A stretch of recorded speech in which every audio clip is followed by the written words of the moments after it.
Yo, what is up, you guys? It's your boy Toby back again with another video, and in this video we're gonna be unboxing this guy right here. I haven't got my Switch yet. It comes later this week on Friday, so I'll probably will either live stream. I might not live stream. I'm definitely gonna be picking it up Friday because they're not doing a midnight release, unfortunately. So I will be doing a video on it maybe the following day or even that night because I have to go to work that day.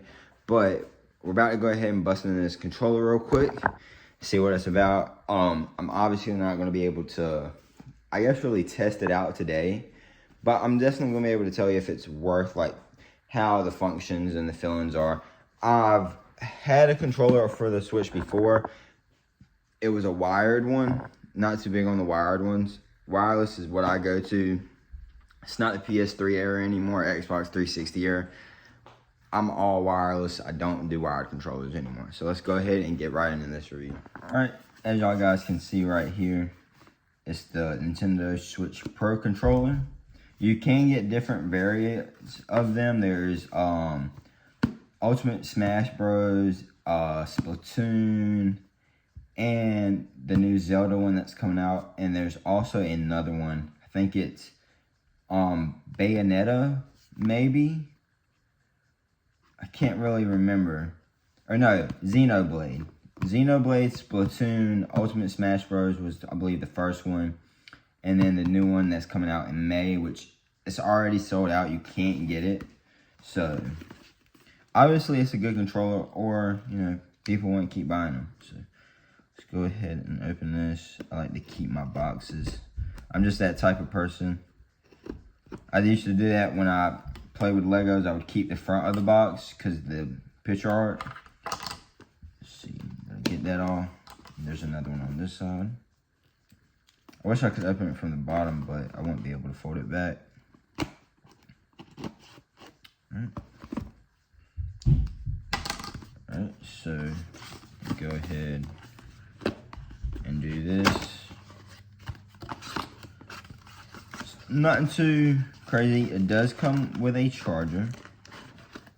I can get this out of the box. Pretty long charger, if I do say so.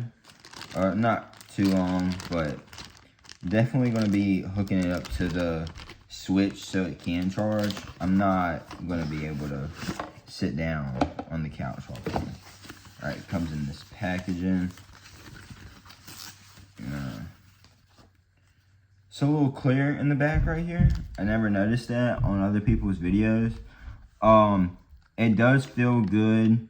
It's got like the Xbox layout. That's the only one that does it different is PlayStation. Go ahead and take that off. Put that back over here. But it feels good. It does have a little bit of grip right here on the, I guess, I don't even know, where you hold it, where your thumb, like basically where your thumb rests and you wrap it around. Has a little bit of the grip. It kind of feels like the PS5 Pro controller. Now that I'm thinking about it, a lot of people say that they don't like the D-pad. Honestly, can't even tell the difference with any other D-pad. I do wish you could change these out, because I'm starting to do where on my left hand it's a little higher and short on my right. This does, I believe, have amiibo functions. I don't mess with amiibos, but I might buy one just to test it and see. The buttons aren't that clicky. Thank God. Like right here.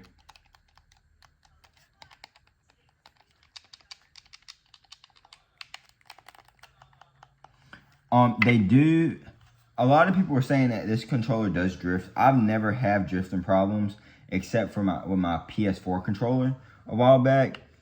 And they don't have anti-friction things around the rings or the thumbsticks like other controllers do, apparently. Didn't even know that was a thing. Because if you do have this controller and you see right here around, or on this one, around these, it'll start to get white. It's because it's not stopping it from going on the ring. But, I mean, it looks like a pretty decent controller. I don't know what a lot of people were talking about when they were saying that it feels cheap. It honestly, to me, does not feel cheap at all. I mean, it's a regular controller. It does not feel cheap at all. It feels, honestly, like a standard controller. If I can get this like that. Honestly, to me, it feels like a standard controller. It does not feel cheap at all. I mean, it's Nintendo. What do y'all are gonna? I don't know what you guys expect them to do. They do basically the same stuff all the time. Switch it up just a little bit, like they did with the Switch. I mean, took it from the Wii and the Wii U to make the Switch. You know, so you can't really say nothing bad about them. Keeping that in the box. That's going back in the box. Keeping my controller out. It does, however, the only downside that I don't like about the controller is that it's Xbox layout. I do like to have my thumbsticks right here with my D-pad over here. That's just how I like the game. I just find it's a lot more, I don't know the word, but I like the feel of those type of controllers. Like, if I bring it over here, like this one right here. I like this layout. It's just what I'm used to. And now that I'm thinking about it, now holding that one, the grip kind of does feel the exact same on this controller as it does on that PS5 dual sense edge controller. But it's only $70. To me, I think it's worth it. It's pretty pricey apparently for a Nintendo controller, which I'm fine with. It's a Pro controller. We all know Pro controllers are gonna be a little bit more expensive just because of the functions that it has in it. And actually, I'm putting that book up. I don't believe, let me see on the back here. Now, with this being a Pro controller, there is a cheaper option. There is a $25 controller that I believe is wired and wireless. It does have back pedals on it. This one does not. So, don't know why they wouldn't just come out with this controller and then have this same design and put buttons on the back of it and be able to like switch out stuff and call that the Pro controller. This could have been the basic, you know, like your basic Xbox and PlayStation controller. This could have been your basic Nintendo controller. And this is now in 2023 after we've already had this controller for about, I want to say 5 years, about 5, maybe 6 years, we've had this controller and we haven't had a better one. There are better options out there. There is a $100 controller that lets you swap out the face plates, the analog sticks and everything.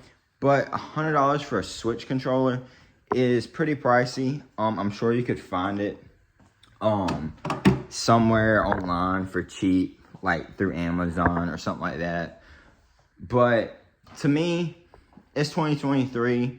Honestly, if you're picking up a Switch, you might as well pick up the Pro controller, because I can tell you from experience, the Joy-Con holder that is the controller, once you put the Joy-Cons on it, does not feel the greatest. I can honestly tell you I've probably only used it once, and I vaguely remember using it. I don't use it, never used it after that. I just went out and bought me a controller. Now, with that being said, there are other options. There's controllers from 8-Bit Do on Amazon. They kind of have the same layout as the PlayStation controller, and they look like retro controllers, like from the NES. So, with that being said, if you guys don't want to buy that one for $70, I believe those are about $40, so it's another $20 difference. Or you can spend $30 more and get a actual Pro controller where you switch out and have 4 back buttons on the back of it, which that would be great also. With that being said, I hope you guys enjoyed the video. Make sure you do drop a like, a comment, and subscribe if you're new. Make sure you hit the post notification bell, and I'll see y'all guys in the next one. Peace.